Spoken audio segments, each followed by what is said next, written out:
অন্নপূর্ণা ভান্ডারের টাকা অ্যাপ্লাই করার জন্য সবার আগে আপনাদের নিচের দিকে আসবেন, এরিয়া টাইপ আপনার রুরাল এরিয়া না আরবান এরিয়া সেটা এখান থেকে সিলেক্ট করবেন। এরপর আপনার যদি কোনো রেশন কার্ড থাকে সেটা যদি থেকে থাকে তাহলে ইয়েস করবেন, আদারওয়াইজ নোতে ক্লিক করবেন। ইয়েসে যদি ক্লিক করেন এখানে আপনার রেশন কার্ডটা কোন ক্যাটাগরির মধ্যে পড়ে সেটা এখান থেকে সিলেক্ট করবেন। এরপর নিচে আপনার যে রেশন কার্ড নাম্বারটা আছে সেটা কিন্তু এখান থেকে ফিল আপ করবেন। তো আমি এই মুহূর্তে রেশন কার্ড অ্যাড করতে চাই না, তো এটা নো করে দিচ্ছি।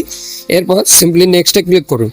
নেক্সটে ক্লিক করার পর এখানে অপশন আসছে যে আপনার বাড়িতে 3টে বা তার বেশি কি পাকা রুম আছে, যদি থাকে তাহলে ইয়েস করবেন, আদারওয়াইজ নোতে ক্লিক করবেন। বা আপনার হেড অফ ফ্যামিলি যার নাম দিয়েছেন তার নামে কি অন্য কোনো জমি আছে, যদি থেকে থাকে ইয়েস করবেন, আদারওয়াইজ নোতে ক্লিক করবেন। এরপর আরেকটি বলছে অপশন, ডাস এনি ফ্যামিলি মেম্বার, আপনার বাড়ির ফ্যামিলি মেম্বার্সের কি কোনো 4 চাকা গাড়ি আছে, যদি ইয়েস থাকে ইয়েস, আদারওয়াইজ নোতে ক্লিক করবেন। এরপর হ্যাজ হেলথ ইন্স্যুরেন্স, কোনো কি হেলথ ইন্স্যুরেন্স করা আছে, যদি ইয়েস হয় তাহলে ইয়েস করবেন, আদারওয়াইজ নোতে ক্লিক করবেন। এই পুরো ডিটেলসটা ফিল আপ করার পর নেক্সটে ক্লিক করবেন। নেক্সটে ক্লিক করার পর আপনি কি কোনো ট্যাক্স বা ইনকাম ট্যাক্স বা কোনো রকমের ট্যাক্স প্রদান করেন, যদি করে থাকেন ইয়েস করেন, আদারওয়াইজ নোতে ক্লিক করেন। আমি রিকমেন্ড করবো এটা সবসময় আপনি নো করেন।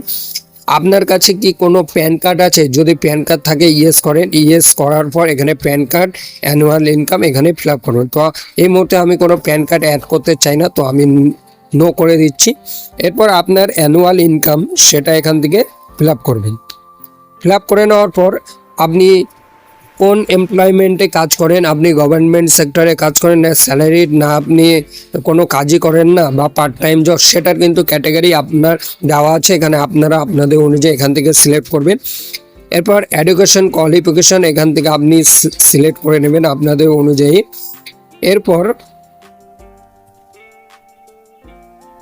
নিচে বলছে যে holder of any constitution of MLSA urban local body, panchayat local bodies, তো এটা সবসময় নো করবেন। আর ইউ গভর্নমেন্ট কোনো পেনশন পান, নো করবেন।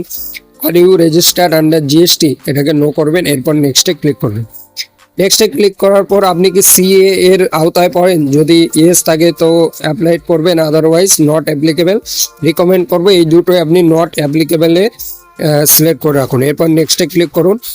এরপর বলছে আপনি কি কোনো গভর্নমেন্ট স্কিম ডিবিটির মাধ্যমে পান, যদি ইয়েস হয় ইয়েস, আদারওয়াইজ নোতে ক্লিক করে সিম্পলি সেভ ড্রাফটে ক্লিক করবেন।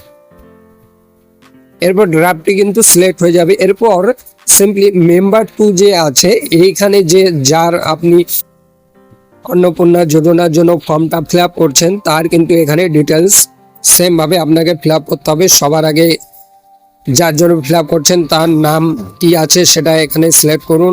এরপর হেড অফ ফ্যামিলির সাথে তার কি রিলেশন আছে এটা সিলেক্ট করুন। এরপর date of birth fill up করুন।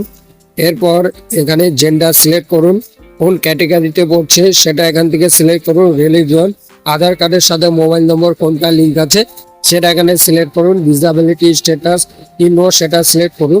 এরপর আধার কার্ড ডিটেলস, আধার নম্বর, এপিক নম্বর দিয়ে আধার কার্ড আর ভোটার কার্ড আপলোড করে দিলে এরপর নেক্সটে ক্লিক করে দেবেন। নেক্সটে ক্লিক যেই করবেন বন্ধুরা এখানে দেখতে পাচ্ছেন ডিক্লারেশন অ্যান্ড কনসেন্ট, এটিকে ঠিক করে দিলে কিন্তু আপনার এখানে অন্নপূর্ণা যোজনার জন্য অ্যাপ্লাই হয়ে যাবে।